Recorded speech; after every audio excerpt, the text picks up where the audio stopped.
Welcome to the People Data for Good podcast with Adamsen. Hi, welcome back. I am extraordinarily excited to be with my longtime friend, colleague, and somebody that I super respect in the field of people analytics, Dawn Klinghoffer from Microsoft. Dawn, how are you? I'm good. How are you? I'm doing fantastic. And again, thank you for taking the time to share your story with me and what's happening in Microsoft and get your take on what's happening in the world, not only of people analytics, but in the world of work, particularly given that we're still in the midst of COVID. We've been yo-yoing back and forth. And I know you've done some great work on hybrid workforce, as well as diversity, equity, and inclusion, and sense of belonging. So if you would introduce yourself and a little bit about what you're doing there at Microsoft.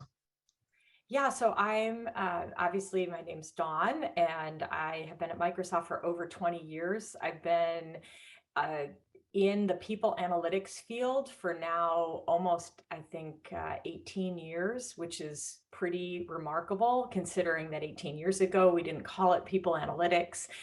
Before that, I spent 5 years in finance at Microsoft. And my background is math. I was an actuary before I joined Microsoft.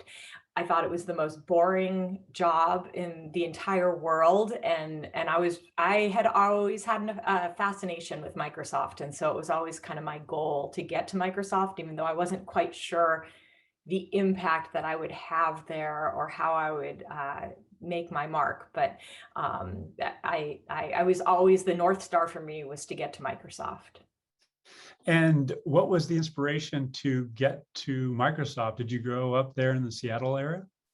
I didn't. It's very odd. I was always kind of obsessed with computers. I remember being in high school and there being a room that had some computers, and I always wanted to understand these computers and what they did and how they were built. And when I went to college, that was during the time where Mac was really taking off, and everyone had these like rectangular kind of computers.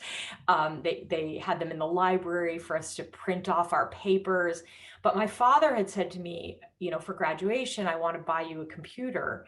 What kind of computer do you want? And I said, well, I want a PC, because I'd read about Microsoft, I'd read about Windows, and I'd read about this guy, Bill Gates, and how incredibly smart he was. And I was just very interested in that. So I asked for a PC. I remember going to the library to find out where Microsoft was when I was kind of thinking, what am I going to do when I graduate? And I saw that it was in Redmond, Washington. And I thought to myself, well, I've never even been to Washington.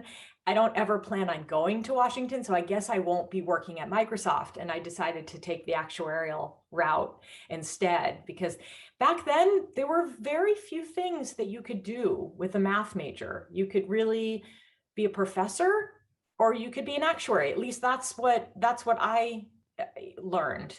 I did have a couple friends that I studied math with that went to consulting, but that was not the norm. So not like today, where the field of analytics is so huge and people that have a math degree, wow, there is so much opportunity out there.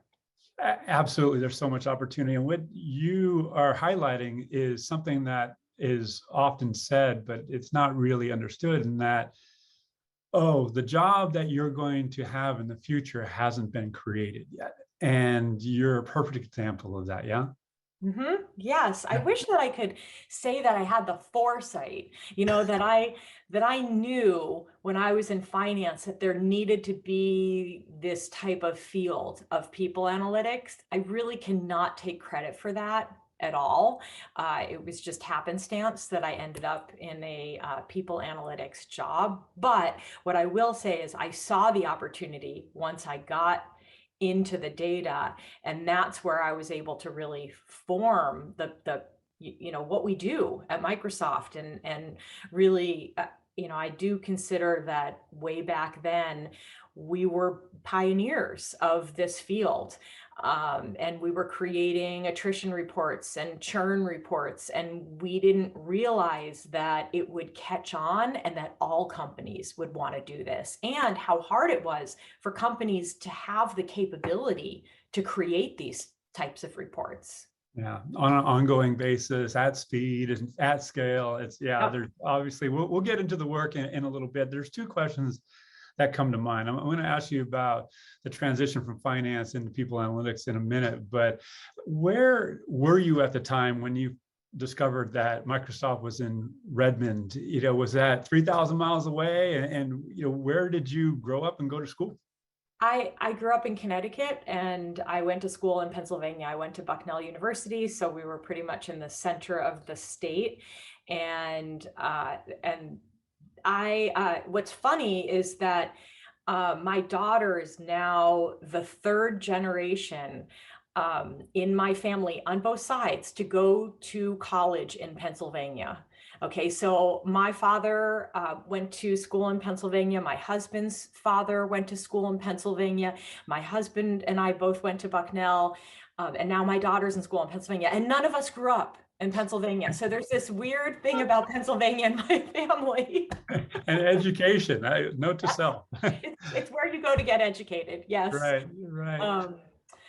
So yeah, I was thousands of miles away, and how I ended up getting to Seattle was that so my current husband, who was my boyfriend at the time, he went to get his PhD. And he's a scientist, he's a cancer researcher, and he got his PhD in Colorado. So we moved to Colorado. We loved the mountains, we loved Colorado, but when you're a scientist, you have to do a postdoctoral fellow, and you can't do your postdoctoral fellow in the same place where you do your PhD. So he said one day, I need to figure out where I'm going to do my postdoc. I have two options right now. There's a position at Harvard and a position at the Fred Hutchinson Cancer Research Center, which happened to be in Seattle. And I said, oh my gosh, if we go to Seattle, then maybe I could work at Microsoft.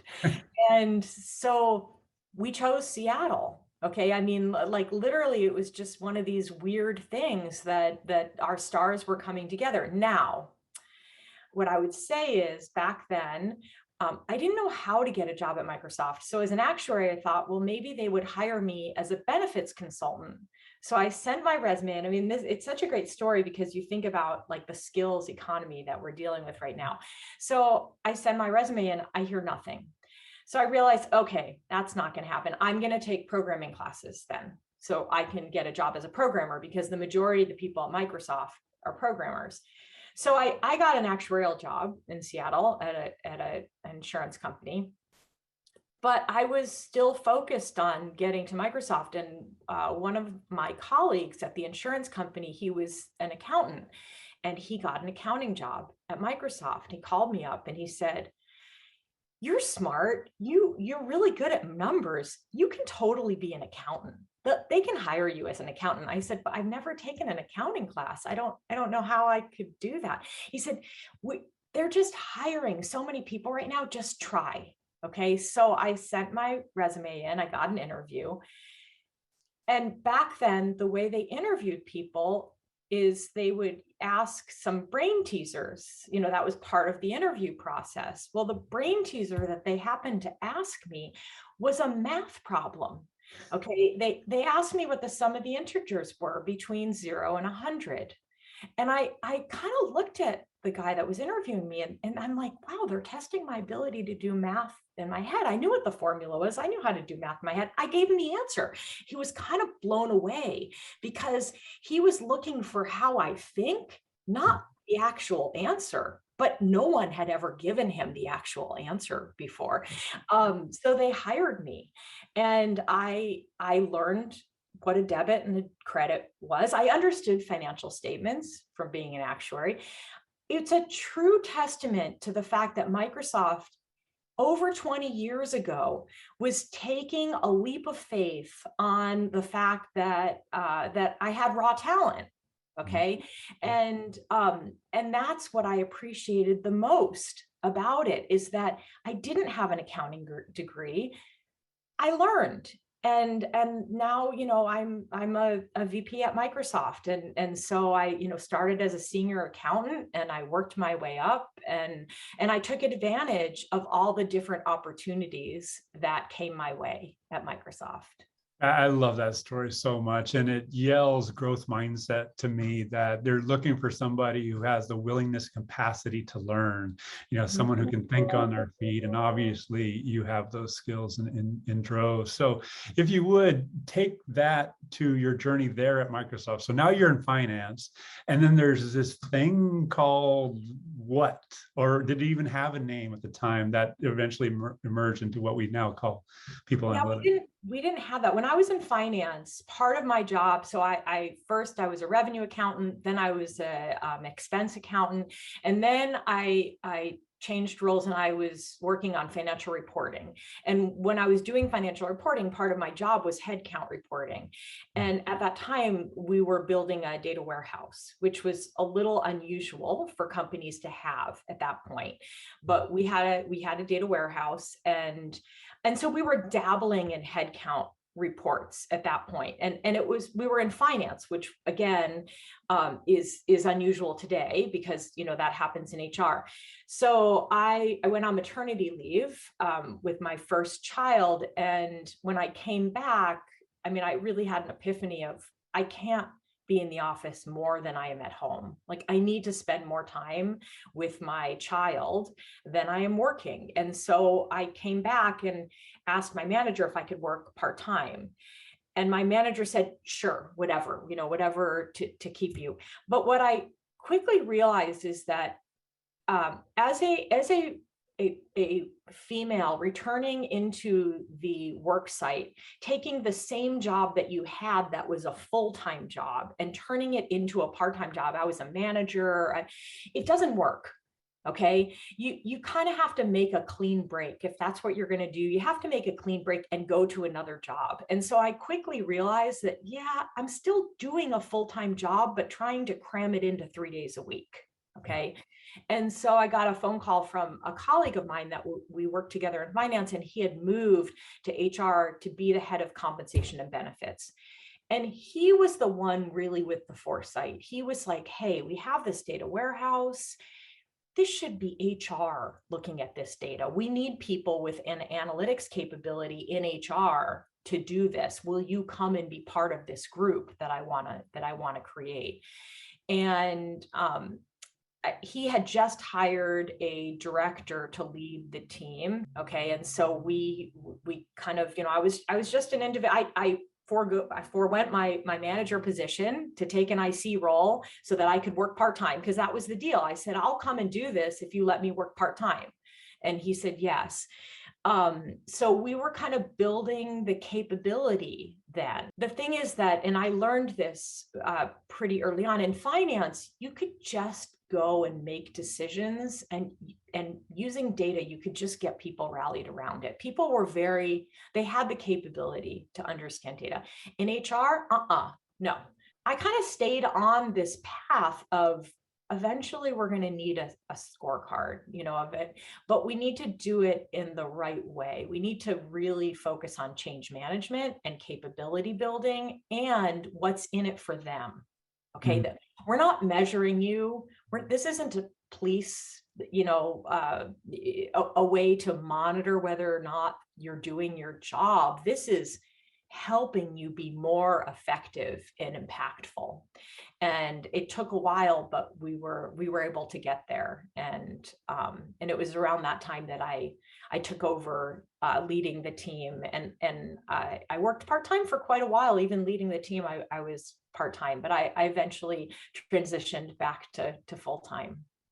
Now, did you have a naming convention at that time? Because I remember that was about the time Ulrich and Smallwood, I believe, came out with HR Scorecard, the book. And I know John Boudreau was doing some work around, I believe it was the LAMP model. And so the idea that there be some accountability around how HR leaders' decisions were affecting or not affecting, the workforce, to your point, was new. And correct me if I'm wrong, a little bit scary, or a lot bit scary, because it was really, trust me on this. This is the way, I've done it elsewhere, but that started to maybe not carry the same weight as the data that was truly being generated.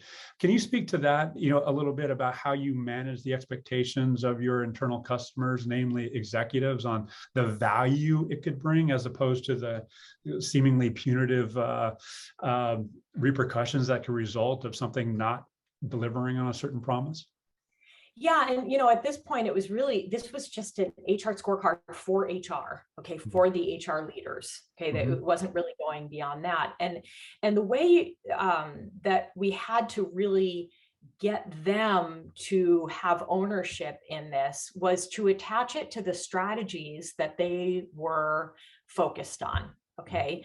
And so that was the way to get them invested in it. Hey, you're focused on this strategy. These data are going to actually help you execute on your strategy and will tell you whether or not you need to make adjustments. Okay. And so it's going to give you that foresight so that you can be successful in the end. So you can't just think of measures that you think are interesting. You have to attach the measures to something tangible that you're actually looking for an outcome to drive. Now, you and I get this, with 20 years of processing. At the time, did leadership go, okay, great? Or was it something that you needed to evolve with them over time? Needed to evolve it over time. And so you start small. We started with a few important measures. And then it was like, oh, this is great. I want more. I want more. And then it got to the point where the HR scorecard was just so big, okay, that we had to go through a whole process to cull it down to the most important measures.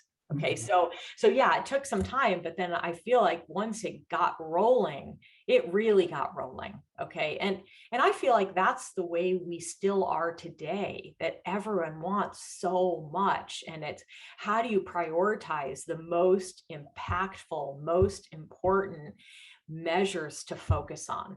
Okay.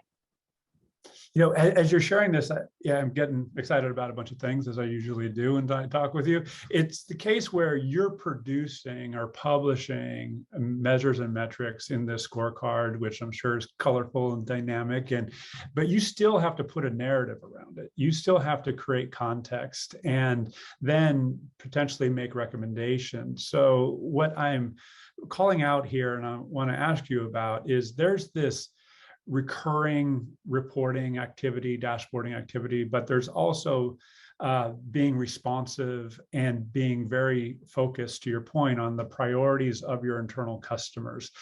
How did you manage that? Did you start drawing distinctions as you got into the work between, okay, this is reporting, this is a tech role that somebody has to take care of, and this is a more of a research role where somebody has to go and study something and put together a deliverable? Did you start making those distinctions at some point? And if so, how?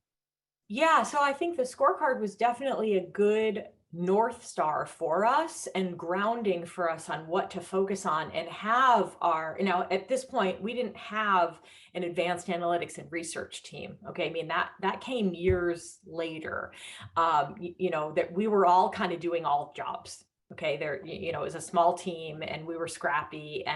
And so what we would do is we'd glom on to something. I mean, I remember early on, there was something that came out of the scorecard that was around span of control and org depth. Okay. And all of a sudden, our CEO kind of had this bee in his bonnet. This was, our former CEO, about the fact that, oh my gosh, if we have too many org layers in our company, that means senior people are too far away from me and I need them to be close so that they can make decisions quickly. Okay.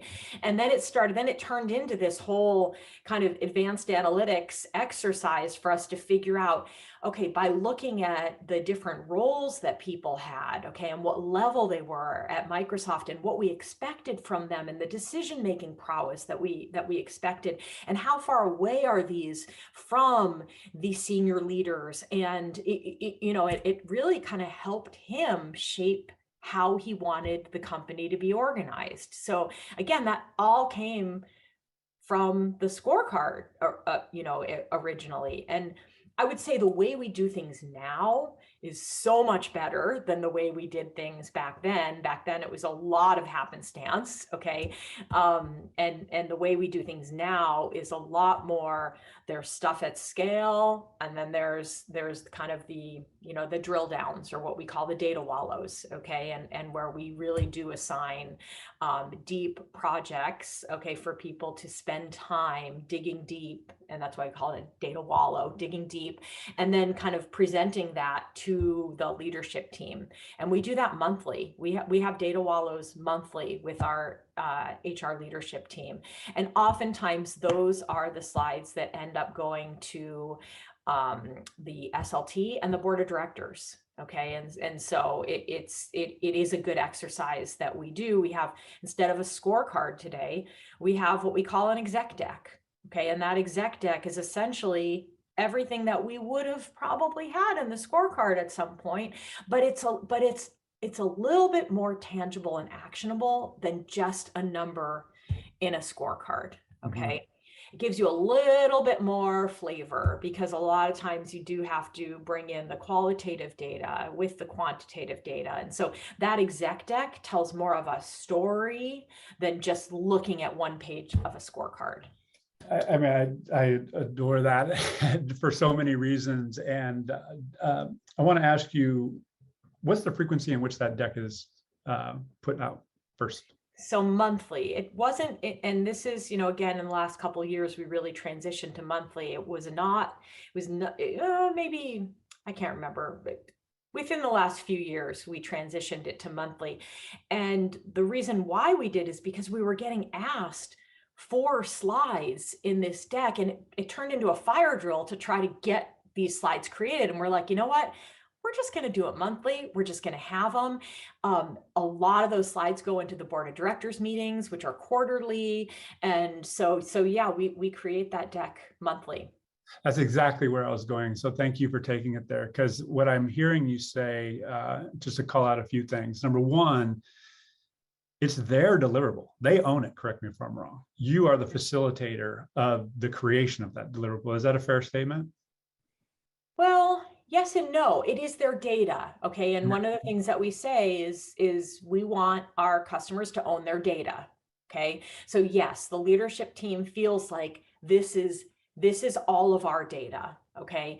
But they really see my role as the person that brings things to them before they become a massive problem, okay? And that, again, as much as I focus on scale, and as much as we focus on capability and providing data at your fingertips for our HR leaders, and there's still this aspect of, well, but the people analytics team are really going to tell us what, if something's burning, we're gonna hear it from them, And that leads into the second thing that I wanted to call out, and I'm going to use my own language, and if you want to qualify it, by all means, is that you are creating the space in which to have the discussion around data and how it's affecting their goals, the HR strategy. Yep. Oftentimes I see a HR leader or somebody saying, hey, data scientists over there, report writer over there, put a narrative around this. And there's just a huge gap, and the nuances are lost, the context is lost, thus the appropriate action is lost. So I often coach leaders and analysts alike, is like, you have to create the space to have the discussion, because if you don't have that, you don't know where to set priorities, you don't know how the deliverable is going to take hold, and all these other needs downstream. Would you like to echo that or qualify? Oh, yeah. No, I mean, I'm going to 1000% agree with you, and even build on that to say it is a true partnership. Okay. And that's one of the things that I am most proud of in the evolution of people analytics at Microsoft, is our partnership with our centers of excellence. Okay. I mean, we have great partnerships with our line teams as well, don't get me wrong, but our centers of excellence, they are the program owners for pretty much everything that happens in HR. Okay. So we are tied at the hip with these folks. I mean, we are tied at the hip with our our global diversity and inclusion team, and our talent management team, and learning and development. And, we work every step of the way with them on our programs. And and it's not that we are running to catch up after them. They bring us in from the beginning, and we talk about the priorities from the beginning, and we talk about the measurement strategy from the beginning. And so that's where I think we've really evolved, is that they do have such ownership over the data, and we are such strong partners with these teams. Well, and I'm going to call out something again that I believe you are a perfect model of. And when I say perfect, I put it in quotes because we all, I don't. No one's perfect. No one's perfect. Yeah, exactly right. Exactly right. That's exactly where I was going. That said, I often coach young people on, hey, if you're going to get hired and if you're going to be effective, I believe that you're going to have to communicate or come across in 4 ways. Number one, be likable. They're going to have to want to engage you, and that's rooted in being kind and curious and all these things. Number two, they're going to trust you, and that's true is going to be in your level of curiosity and the way you show up, and obviously your professional qualifications. Lastly, they're going to have confidence that you understand their problem. So again, growth mindset, curiosity, and then finally, they're going to have the trust and faith that you have the skills and abilities to help them solve that problem. And so what I hear you saying is that you're showing up, you're facilitating the discussion, people feel safe, they trust you, they like you, and the things that I just listed. What has to happen, and I don't see many organizations doing it at scale, is that there has to then be an appropriate response to creating the deliverables, creating the processes that are going to affect change. And that takes creativity, and that takes ample resources. And before I let you respond, I'm going to tell a quick story, because I know firsthand at your cooking prowess. And we were together there at, what was it, Blue Ridge? What, Blue Hill? Remember? Blue Hill Farms? Yeah. Blue Hill Farms. Yeah. And we'd had this cooking contest and you and I were on the same team. And I remember it was a beautiful moment. You were to my right, kind of at the head of the chopping block. We had a bunch of ingredients out there. I think there's 5 of us, give or take. And I saw you just assessing the situation. And I looked at you and you looked at me, and you just, all right, I'm taking over. I'm pretty sure you looked at me and said, he's going to be no help. So I'm going to go here.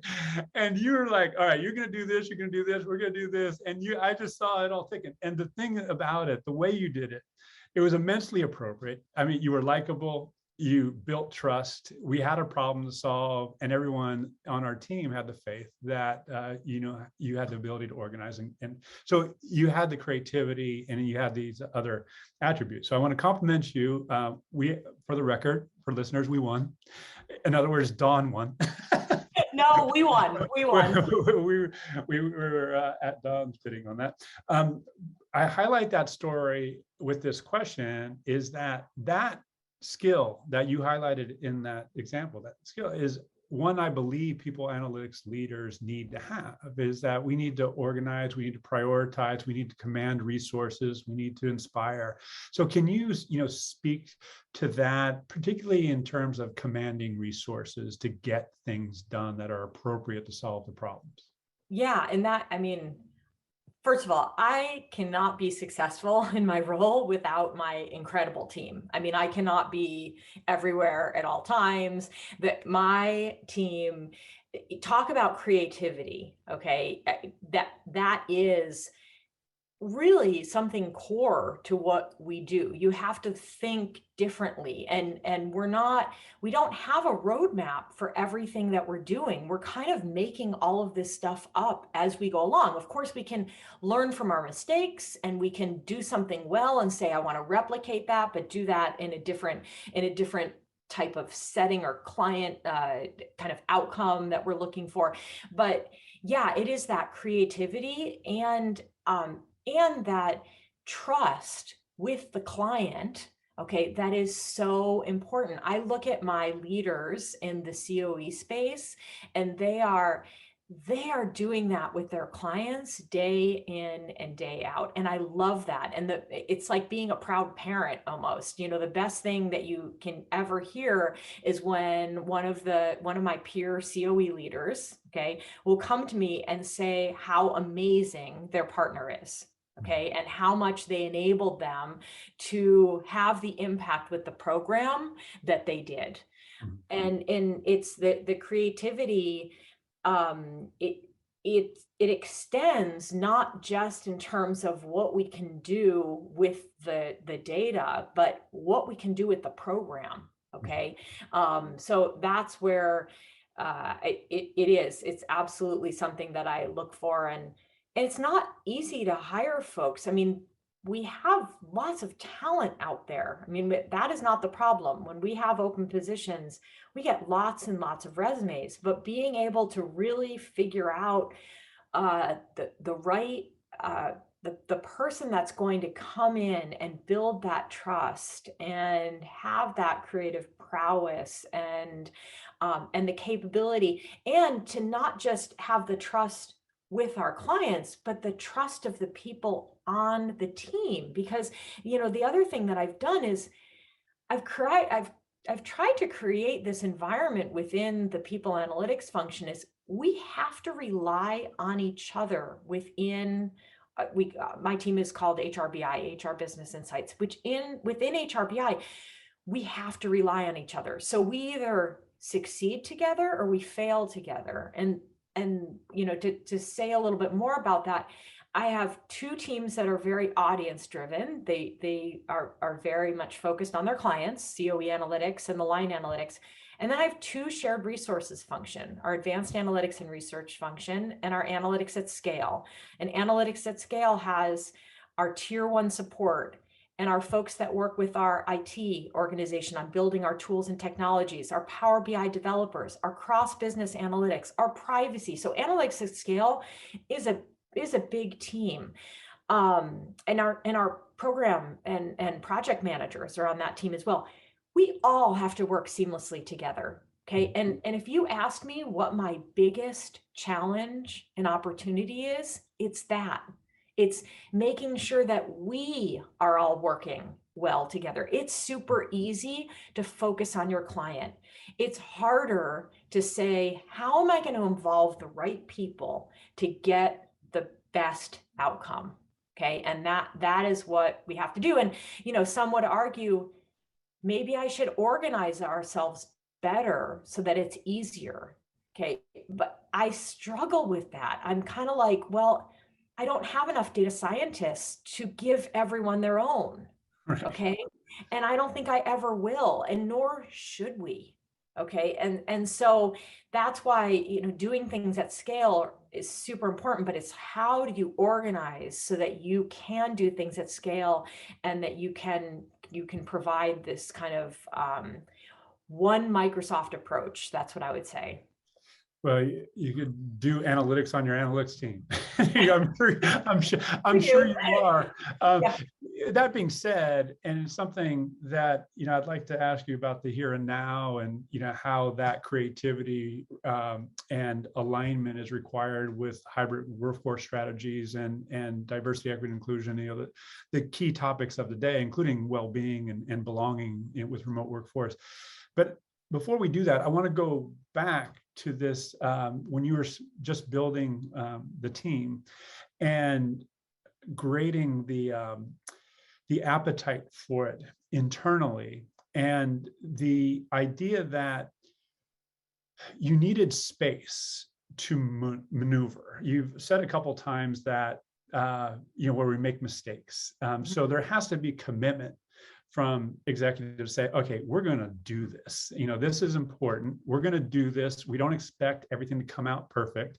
And correct me if I'm wrong, the deliverables that we're creating aren't about certainty. It's not A plus B equals C. It's that we're helping elevate confidence with our deliverables. We're not giving answers per se Right. in many cases. So, there has to be arguably a level of education around how to consume these insights and in turn take appropriate action. So did that take a lot of heavy lifting from your side initially to build kind of the air cover, if you will, or the space to maneuver? Or did that happen just because you created deliverables, you built relationships, and the trust just started to build over time? Or was it a combination of pushing forward and building this trust?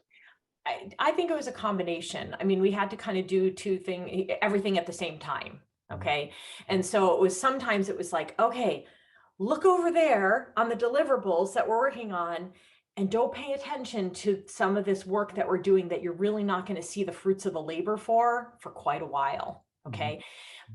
But that was where some of the creativity comes from a little bit, is like thinking about the future. Okay. It might not be needed right now, but in 2 years, this is going to be a very hot topic. And when leadership comes to me and says, we need this now, it's not something that we are going to be able to do quickly. And so we need to start this now without them really knowing we're starting this now. Because of course, as soon as you tell someone that you're doing things, they're like, okay, where is it? Is it done yet? Is it done yet? So yeah, I did have to do a few of those, I would say, dances, okay, to buy myself some time, knowing that things are not easy. Okay. And we are going to make some mistakes, but I want to make sure that at the end that we are satisfied with what we're delivering, and not just like, God, we're just throwing this against the refrigerator to see if it sticks. Okay. Right. Right. And, if I'm a listener and I might say, well, Microsoft's Microsoft, they have money to burn, they can experiment, so if it doesn't work out, it's not going to affect them arguably financially. I know that you have budgets and, so, that is the qualifier. But what would you say to those who's, hey, we don't have the budget, or we're not going to prioritize the build aspect that's going to deliver value 12, 18, 24 months down the road. We're just going to still, fly, not prioritize it. And we're going to try and be responsive, and we're going to under deliver because we just don't have the infrastructure built, or it's not even being built. So, what would be your coaching? I imagine you say, go find the money, because this is a non-negotiable. I mean, what would you say to them? I mean, yeah, first of all, you try to write the best business case that you possibly can, okay, to get the money. But if you can't, then the other alternative is technology has come so far, okay? I mean, 10, 15 years ago, there were very, very few technology platforms out there that would really accelerate what we were doing. Okay, that is so not the case these days. And so these days, you can be a company that decides, okay, God, we need to have a platform where every HR manager needs to be able to see an attrition report. You can like buy something buy some technology that will help you build that attrition report pretty instantly, as long as you have an HCM system that's set up. In fact, I think all the off-the-shelf Workday, Success Factors, and they all have all of this stuff kind of built in now for you. We didn't have that when we were starting up. So I do think that technology is an enabler. And when I talk about having the foresight and kind of thinking about things, I'm mostly now talking about advanced analytics topics. Okay. Even our predictive attrition model that we've had for years and years now, but we hired a data scientist. This was a long time ago, to help us work on this.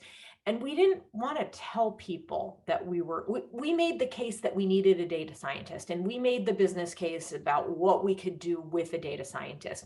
But we kind of, on the side, we're like, work on this predictive attrition model. We're going to get it so that we think it's good, and then we're going to start showing it to people. okay? As opposed to telling everyone, we're going to, build this and we're going to deliver it. People would have said, yeah, next week. Can we have it next week? Can we have it the week after? Can we, and we didn't want to be in that position where we were letting people down. We wanted to be in the position where we're like, hey, look at this. We built it, and we know it's not perfect, and we want your feedback, and we're going to continue to evolve it. Okay. And that's what we've done. And we continue to evolve it even today. Yeah. As you're sharing that, it makes me recall that advanced analytics has been ill-defined, and so it's intimidating, and say, oh, it's been deemed a nice to have. However, to your point around the business case, if you get out and you look at it, I mean, the business case is pretty obvious, but it does take a leap of faith. Someone has to look at the business case, say, this makes sense, and let's do it. And obviously, you've had a group in your leadership that has said, okay, this is worth doing. The technologies that you highlighted are evolved, and now we're able to create or capture what I would call behavioral data, how people are actually using their time, on what technologies, at what frequency, and so forth.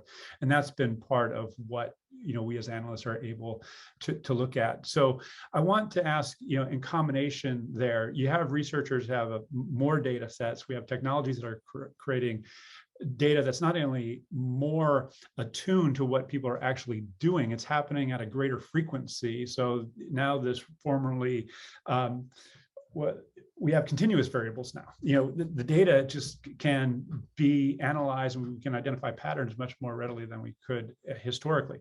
So my question coming out of all this is this: as we formulate strategies, particularly around hybrid work, I just want to get your take on, how organizations can go about it. And before I let you answer, one of the things that you shared, I don't know, a year or two ago, actually pre-COVID, you talked about, or it might've been post-COVID, it's all time warp, around sending emails and requests on Friday afternoons, and how that disrupted people's lives that evening and over the weekend. And that actually changed my behavior. So, thank you for that.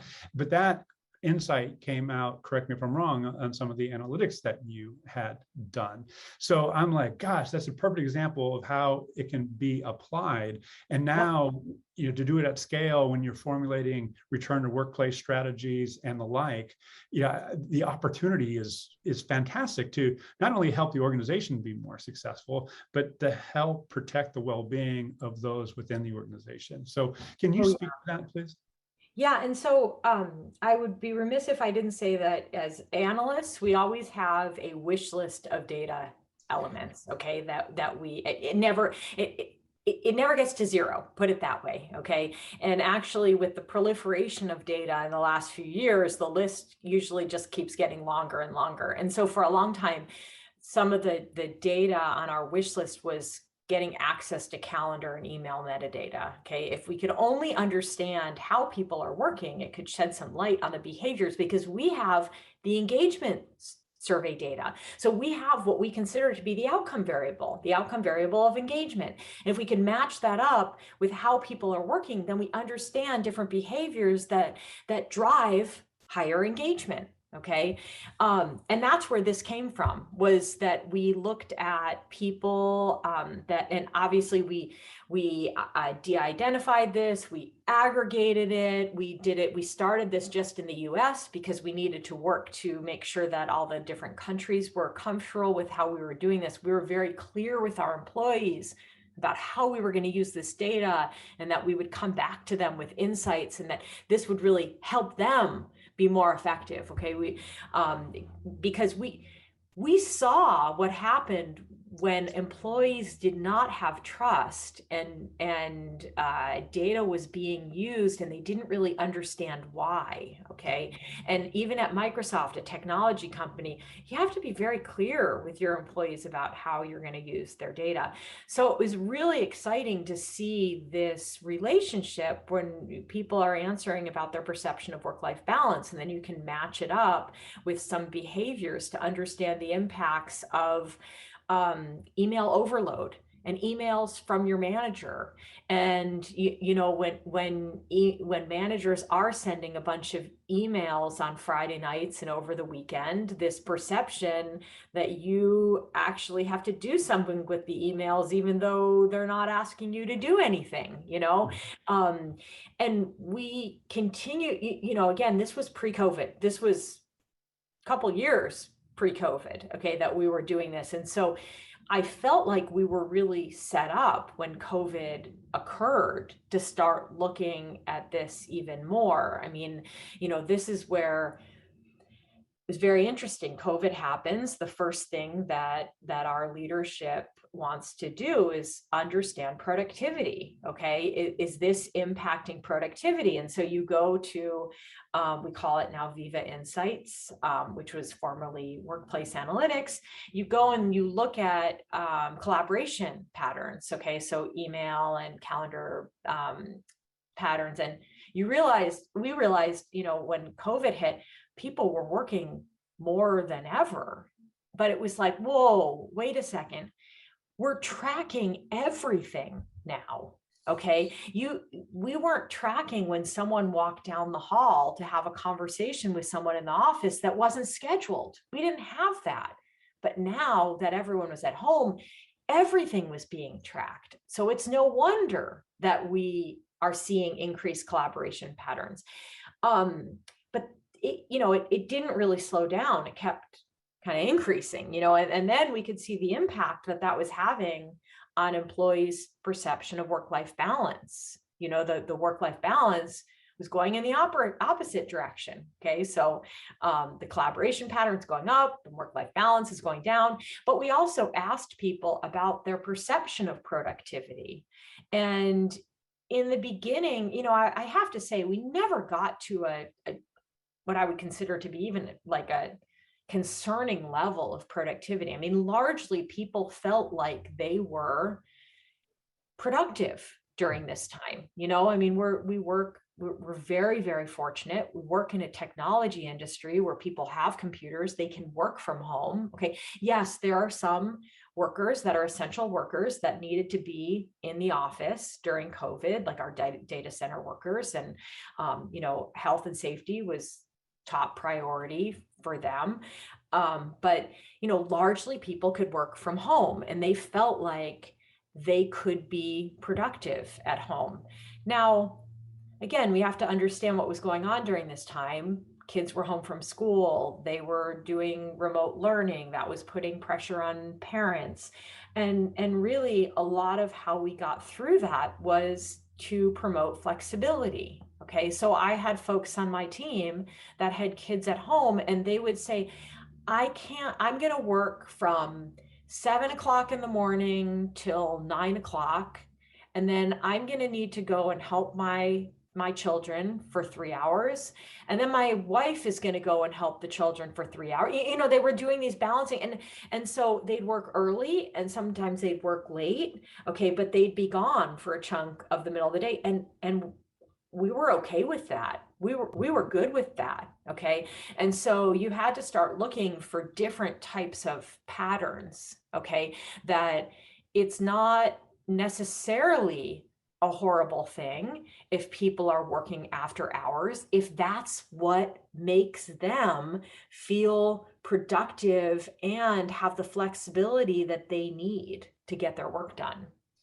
And that is a great insight that in turn appreciates the diversity of working at the diverse nature of an individual's needs, whether or not they have kids, elder care, or so forth. So the idea that some organizations are creating blanket policies that you now have to come into the office for X number of days per week. I mean, how does that feel for you? Because I imagine you use these insights to formulate your hybrid workforce strategy or your return to workplace strategy. Can you speak to that a bit? Yeah, and so the way, so absolutely they did. I mean, talk about the partnership. We had folks on my team working very closely with the folks that were owning the hybrid work guidelines. And what we announced a couple months ago was that you can work from home less than 50% of the time. You don't even have to ask your manager. Okay, that's standard, is being able to work at home less than 50% of the time. Once it comes to working from home more than 50% of the time, you do have to get approval from your manager. Okay. But even then, we're not dictating what days it is that you could, like, again, that's for you to just figure out and talk with your manager on. But what I would say is that, and this is a lot of our insights have really glommed on to the importance of the manager. Okay, the importance of the connection that the employee and the manager are making. These conversations are critical. Okay, we saw through so much of our work the criticality of the manager through the onboarding process during COVID. I mean, we actually found that during COVID, people felt like they had a better onboarding experience, okay, than we were seeing pre-COVID. Now, maybe it's because the bar was lower for these folks, okay, because they're like, oh my God, I'm going to be onboarding. But what we saw was that managers were really stepping up, and they were the ones that were offering the most guidance to their new employees. Whereas pre-COVID, it was a combination of the manager and the colleagues and the onboarding buddy. And while the onboarding buddy was still super important during COVID, the manager really was the linchpin there. Okay. And again, we were lucky on this. We had been focused on managers long before COVID. We released we were focused on the role of the manager before COVID. And we announced to the organization that we wanted managers to model, coach, and care. Those were the 3 manager expectations. So during COVID, what do you think, kind of elevated the most? It was the care aspect of this. Okay, managers really understanding individually what employees needed, and that caring aspect, and not forgetting about the fact that employees wanted to continue to grow their careers. Okay. And that's something that, again, we cannot stress enough, is how important that connection is to make sure that employees continue to grow their careers. Yeah. With that in mind, that connection between managers and their direct reports has been both highlighted in research over the years. What's the number one reason people leave? It's cliche now that, it's satisfaction with the immediate manager, which that research, as you likely know, is 30 years old, done by Gallup, but it's become part of the mental construct of how we view why people leave, right or wrong, because there's other reasons people leave, of course. So what I'm getting at is that we're in this situation, correct me if I'm wrong, both from Microsoft's perspective as well as what you think we're doing here in the States and potentially around the world, that we're in a new normal. And I know not many people like that. I don't like that term either, but we're not going to be in the office arguably 5 days a week, 40, 50 hours a day as standard practice, probably anymore. And so, how do we then adjust and reset expectations around specifically what it means to be a manager / coach / to be somebody who's going to inspire, look out for someone's well-being, as well as ensure that they get their work done. Is that part of your development process there at Microsoft, is coaching and resetting expectations and enabling that group to be more effective? Yeah. That's exactly why we came out with the model coach and care, okay? Is because before then, what would happen is that you were an IC, you wanted to grow your career, and what people thought was, in order to grow my career, I have to become a manager. And so, ta-da, tomorrow, or today, you are a manager. And the person doesn't really know what they're supposed to be doing. They largely work on their IC stuff, and on the side are a manager. And we wanted to be very clear, the role of the manager is critical, and these are our expectations. We expect you to model, coach, and care. And then below that, we have practices, and we created a whole required learning track on the manager expectations. And again, timing could not have been more perfect, okay, because this happened prior to COVID. And so we were already setting the stage for this. So then when you get to the hybrid work guidelines, and you get to these, the fact that we need to have conversations with our teams, create hybrid norms, okay, for your teams, because not all teams are going to want to do things the same way. There could be teams that really do rely on in-person collaboration, and they might decide, you know what, every Wednesday we're all going to be in the office, but they have to decide that together. No one from the top is going to dictate that. Like, that is not in our hybrid work guidelines. What's in our guidelines is meet with your teams and create your own norms. Okay. On my team, we've decided we mostly want to, for inclusion purposes and other purposes, we're a global team. So not everyone is located in Redmond. We're going to do all of our big meetings online. Okay. We're not going to have in-person big meetings unless it's once a year. We bring everyone back, we fly people in, then maybe we would do that, if people are comfortable at that point to all be together in one room. But our team meetings, our LT meetings, our extended LT meetings for my team, all going to be online. So there's three things that I want to check off in the balance of our time. They're diversity, equity, and inclusion, and belonging, focusing mostly on diversity and inclusion, ethics, and just where you believe we're going with the future of work. And you just touched on it in a little bit, but I want to come back to a certain aspect. But I want to really talk about that first pillar around diversity, equity, and inclusion, because many are feeling left out. They're not feeling seen, heard. They're not feeling empowered. And obviously, based on what I'm hearing, you're doing an exceptional job at Microsoft. You've been a leading practice company in people analytics and on many other facets of work, over the years. And, kudos to you and your team for that. I just know that others aren't there, and diversity has arguably been compromised for a variety of reasons. The resources at home aren't equitable. There's not the ability to hire and retain diverse people has been compromised in many job families. Obviously, there's been a huge exodus of women in the workplace. So what role does people analytics have, not only there at Microsoft, but in general, in helping address diversity, equity, and inclusion topics as we have this new hybrid workforce strategy that's emerging per organization? Yeah, that's definitely one of the biggest opportunities that people analytics teams have. And what I would do is encourage your listeners to go out and look at our diversity external release. It is a very big file that we release every year. Every year gets a little bigger, okay? And in there you can see all the different things that we are doing from a diversity and inclusion standpoint.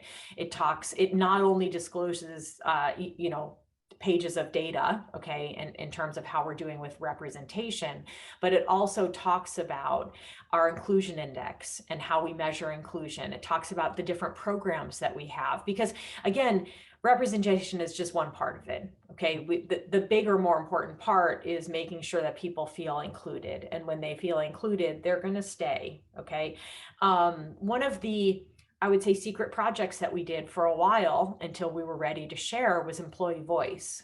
Okay, and truly focusing on and understanding the impact that employee voice had on the organization. So feeling safe to speak up, okay, feeling like that you're able to share your voice with others.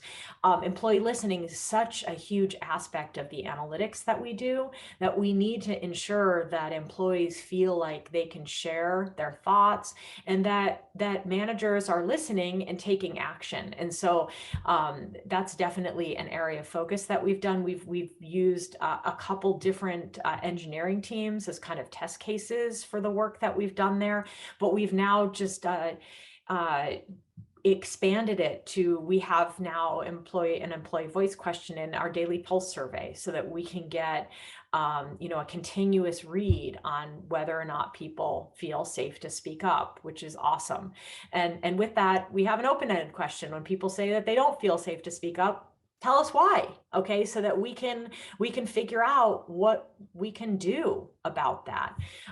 So I think again, companies need to understand and really introspectively figure out what's critical for them, which is what we did, and then focus on that.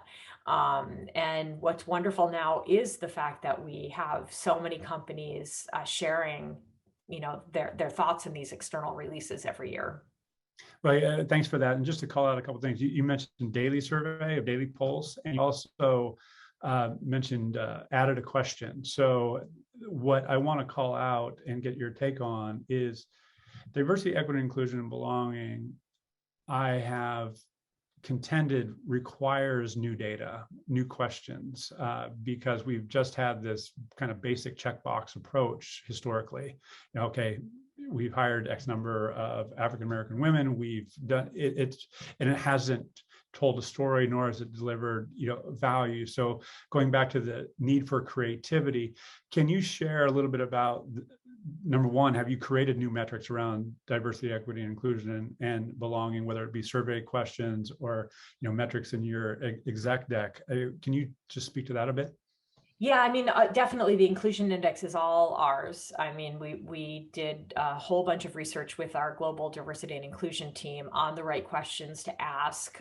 We've continued to evolve kind of how we understand inclusion. And when I say new questions, like most up until this year, we used our annual engagement survey to measure our inclusion index, which we still do, but we wanted to get more of a continuous read on some of these inclusion aspects. So we brought a couple questions into our daily pulse survey. Our daily pulse survey largely looks at culture, leadership, and strategy. It's very high level type,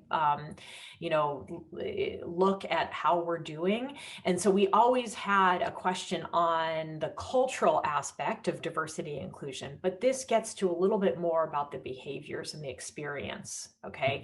And so that is the evolution that we kind of got to this year.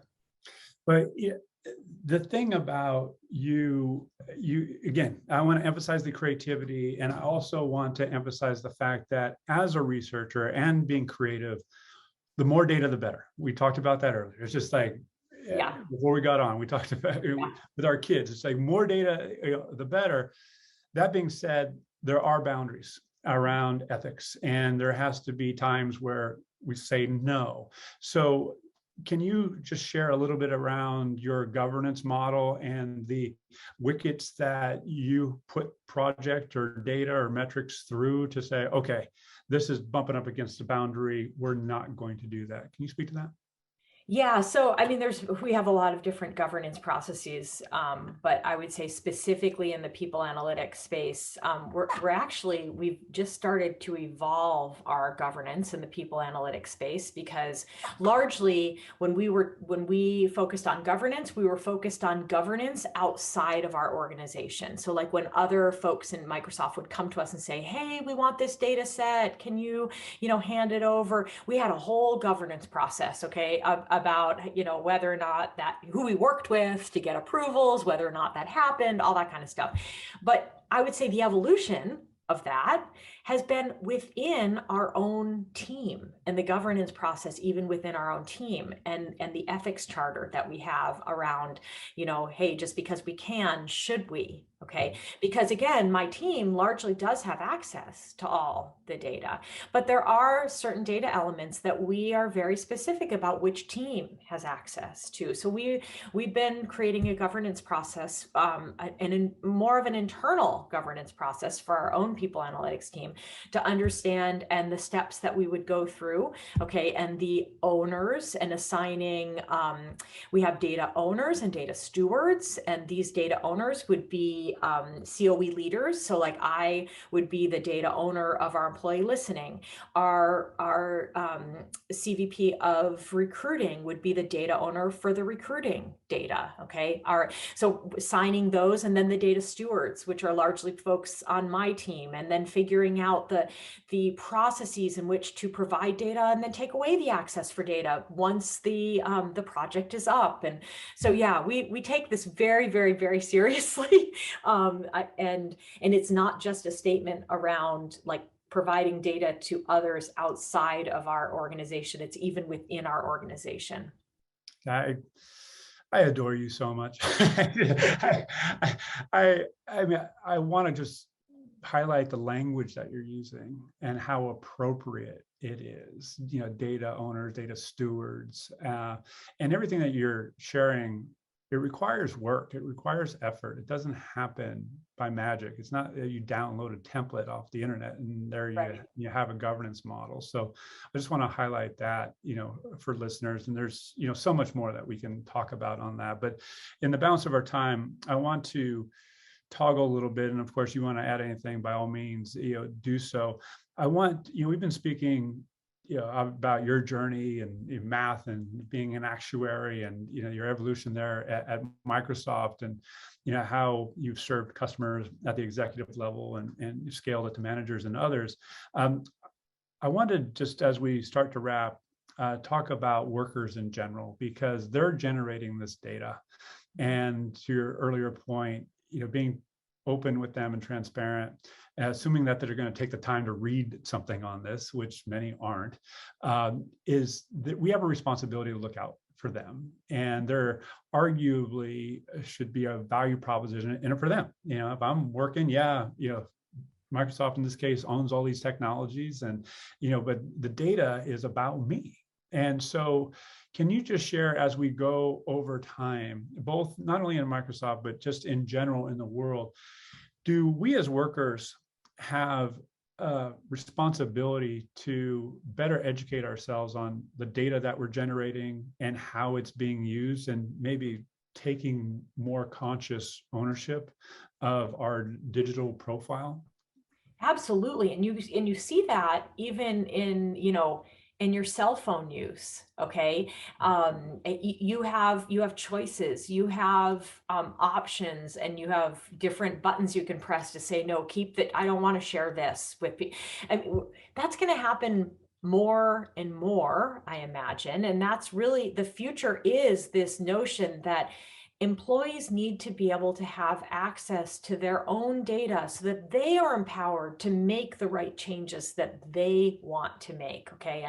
And that's kind of the premise of Viva.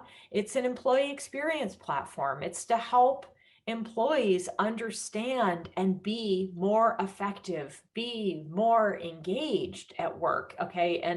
And that's what I love so much about the Viva platform and their vision to what they're trying to do. It's to really empower the employee more. I mean, I love the little nudges that we've put in Outlook. You said that you've used my guidance about not sending mails on Friday night, but if you're using Outlook, it will remind you not to do it when you're getting ready to send the email. Okay. And that's what we need more of, because humans can't remember every little thing all the time, even if they want to. Okay. And so how can we use technology that, how can we get employees to say, this is what's important to me, and then remind me? about this. Okay.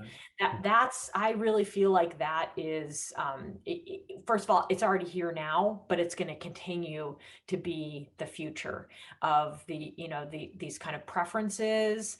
I wouldn't even call them customizations, personalization. Okay. Personalization in the way you work and how you work best, and how technology can enable and empower you to get to that outcome. Absolutely love it. Dawn, you're a treasure. I appreciate you sharing so much. It's an honor to talk with you. And, again, I on behalf of the community that I serve, thank you for being who you are and doing what you do. Any closing comments as we start to wrap?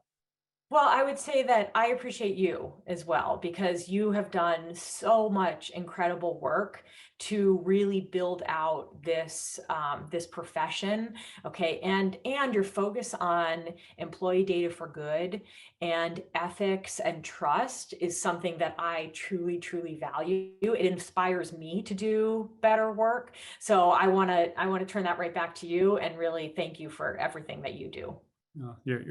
Thank you, Dawn. That means a lot. And you be well, and hope to see you in person before too long. And you keep being your awesome self. So thanks again. Be well. Thank you.